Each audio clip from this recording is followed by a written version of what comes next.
I'm Finnan and this is Limerick Post on the greatest top stories in the week. The first phase of the University Maternity Hospital is completed. The first of two stages has seen the expansion of a two-storey building to facilitate the expansion and modernisation of the neonatal facilities of critically ill and mature and premature childbirth. This presented limitations in the past for caring for critically ill and premature children, as the project's lead, Professor Roy Phillip, said that the facilities were 6 decades old. Also this week saw two huge developments in education for Limerick City.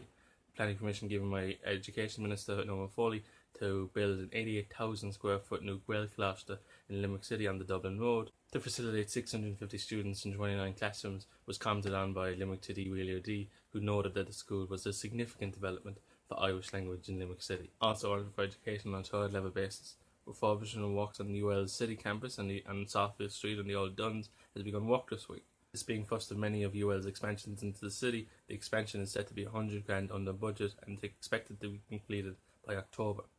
Limerick City Mons Quinlan has called on Minister for Transport Eamon Ryan to address over 6,000 in Limerick and 225,000 nationally that are on waiting lists for driver tests. To curb this waiting list, the Sinn Féin TD has called for additional testers as well as pop-up centres and moving the driver theory test online.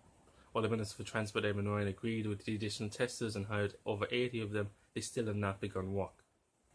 And lastly, a 104-page report published by the Joint Committee of Foreign Affairs and Defence titled Displacement and Demolition in Occupied Palestinian Territory, a joint committee which used various meetings with Palestinian and Israeli ambassadors. The report calls for the end of evictions of Palestinian families in their territory and the plantation of Israeli families into the destroyed houses that were once occupied by those Palestinian families.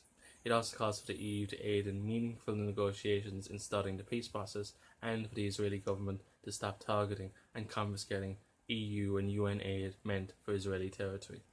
The report calls for other EU members to have responsibility in not helping Israel in violating Geneva Convention laws that have forceful occupation and annexation of Palestinian territory. The report ends with Ireland reiterating it would always use its seat on the UN Security Council to always reiterate these injustices.